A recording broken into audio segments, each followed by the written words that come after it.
With me now is Olga Tokariuk. She's a non-resident fellow at the Center for European Policy Analysts, and she is an independent journalist based in Kyiv. She's not in Kyiv anymore. She has left. We're not going to say where she is, but she is joining us now with the knowledge that she has. Good morning, and I'm glad that you are safe and able to speak with us. Can you tell us what you know about the state of Kyiv? What are you hearing from the people that you're still in contact with? Hello, and thank you for having me. I just talked some time ago with a friend with whom I wasn't in touch for several weeks.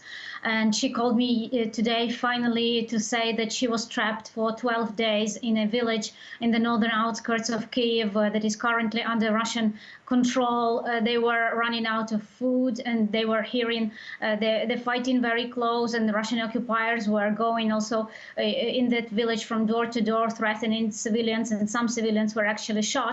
And yesterday they finally managed to escape, and they got to Kyiv. So Kyiv is comparatively, safe at the moment. This is in comparison to Kyiv's suburbs in the north and in the west.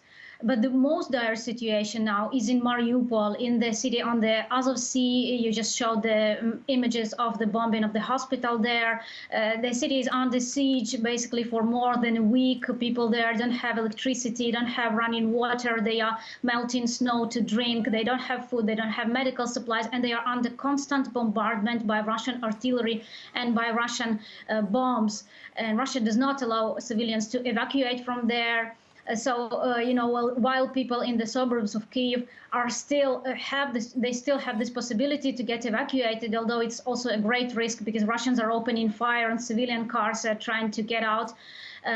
People in Mariupol at this moment basically have no hope to escape the horrors they are being inflicted upon. Do you know, in Mariupol, are Ukrainian forces able to fight back at all? Well, the city is besieged. It's under control of the Ukrainian officials, the government, but since the access to the city has been cut off, and there is no possibility to supply there, any essentials such as food, water, medicines, it's very difficult. Russians are also, they do not hesitate, as I said, like to attack civilians, to attack civilian objects. So far the situation is very dire. Like it's impossible to break that siege for a moment. What's your reaction to Russia, to Putin and Lavrov saying that the hospital that was bombed had been evacuated ahead of time? Well, the images you just showed, they demonstrate that this is a complete lie. We are seeing pregnant women being taken out of the destroyed hospital. We are seeing facilities for children. So it's another, Russian lie that it uses to justify its war crimes in Ukraine. Olga, the talks between Russia are ongoing, but again, as we've been reporting, little has come from them. What do you expect to happen? Are you optimistic at all? Well, I believe in the courage and in the strength of Ukrainian armed forces. We've seen in the recent days and weeks that Russia didn't manage to achieve a quick victory to occupy any major Ukrainian city, with the exception of Kherson in the southern region of Ukraine. Kyiv and Kharkiv are not yet besieged. Russians do not manage to surround the cities because they face very fierce resistance from the Ukrainian armed forces, who show that in the land, in the ground combat, they are pretty efficient and they are very determined to defend their country. Unfortunately, Ukraine doesn't have a superiority in the air, and Ukraine doesn't have enough air and missile defense to be able to, protect its civilians, its women and children from being killed by Russian bombs.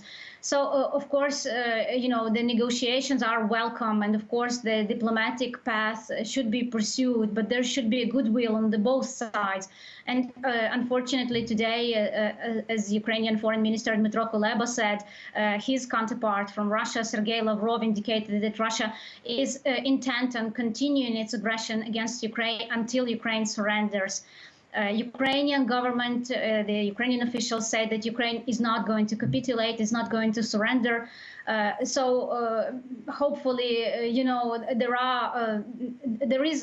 the West is also able to impose more costs on Russia, and is able to support the Ukrainian army more, that has been, putting up such a remarkable fight and such a remarkable defense of the country. Olga, thank you so much for joining us. Please stay in touch with us and be safe. Olga Tokariuk is a fellow at the Center for European Policy Analyst, and she is a journalist as well.